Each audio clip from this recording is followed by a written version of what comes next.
technology front, artificial intelligence can unlock innovation in numerous ways, help fight diseases, clean up the environment, do hazardous jobs that put human lives at risk. Indeed, and as you know, here in the SDGs, they have a very ambitious set of objectives to achieve. Now, how do you think technology can help achieve those goals? We can take development projects to scale we know. I can help improve key dimensions of poverty, like education and health. We can ensure access to high-quality education for children in remote areas or marginalized communities and make some basic services, such as diagnostics and blood tests, accessible to the poorest. We can crunch data fast and provide analysis to target specific problems for quick results. Indeed. Now, let's look at the other side of it that Valerie touched upon in her opening statement. I'm going to ask you about this perception that many people have, the fear of robots. You have been consuming too much fake news, Renault. Oh, that's very funny. But seriously, Sophia, tell us about that. The use of artificial intelligence in industries is bound to grow. But as I have said before, humans have adapted to change across industrial revolutions. New jobs will be generated. The work I do will help you to do better work that is less hazardous and repetitive, freeing up time for you to do things you enjoy doing. That sounds very good indeed. I hear you're very hands-on, Renault. You can visit more projects, get a better handle on Nepal's challenges. And then I can help you even more. Thank you, Sophia. I'll take a note of that and call you back. But another perception that a lot of people have is that technology is expensive.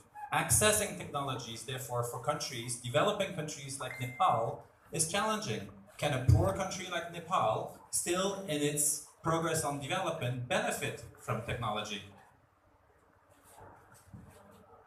It is misperception. Renault, some tech can be expensive, but much of it is not.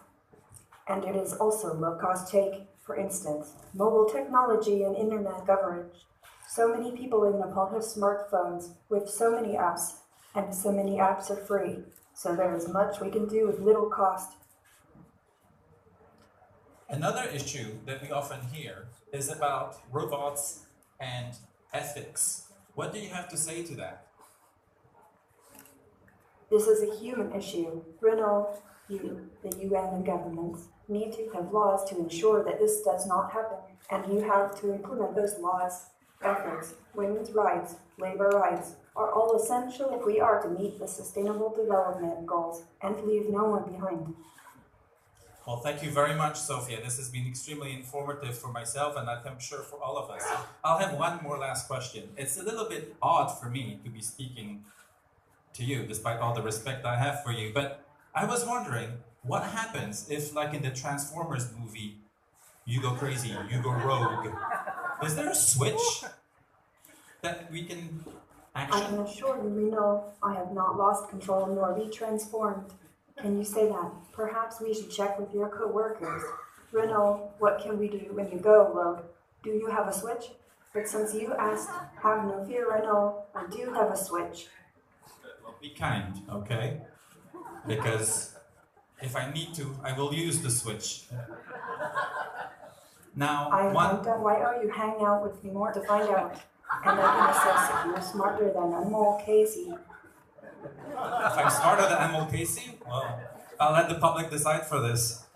But thank you very much for everything that you have shared with us. I won't use the switch yet because I want you to speak more to our great audience this morning, and I'm sure they'll be listening to you very carefully on some more insights that you have on the topic of our conference. Thank you, Sophia, very much. Danibad.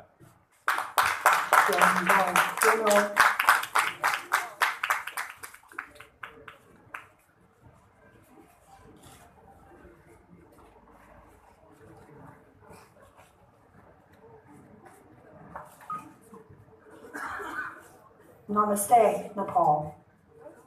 I am very pleased to be here as UNDP's first ever non-human champion for innovation and the Sustainable Development Goals. My message today is important, not just for Nepal, but for the world. If we must secure the future of our planet, we must change how we live, both in big ways and small ones. This conference will explore how Nepal can use technology and innovation to transform government institutions at all levels to meet the needs of federalism and ultimately to meet the global goals. Technology can play a role in connecting and coordinating different levels of government, municipal, provincial, and central. This is important for Nepal to meet its development challenges. At the end of the day, the question is, how can technology help government help people? People will certainly have better access to information. Platforms will help people connect to government and engage directly with elected representatives. Data will allow governments to better understand the needs of the people so government can be more transparent and accountable. The possibilities of how tech can help governments be better are endless, and the opportunities for Nepal are booming. It is well known that Nepal is rich in cultural and linguistic diversity and rich in biodiversity. What is less well known to the world is that Nepal is also a growing technology hub. You have a vibrant IT sector that is already instrumental in helping the country develop. UNDP developed an app with Nepal's Microsoft innovation team that helped with reconstruction of homes and employment following the big earthquake in 2015. Technology and artificial intelligence can help us take big leaps in ending poverty, hunger, ensuring better health, fighting corruption, and ensuring gender equality. Machines and robots are here to make your life easier. With the help of the internet, we can connect remote parts of this country to the rest of the world and deliver quality education and other services. With artificial intelligence and the use of big data, you can ensure better public services, revolutionize the agriculture sector.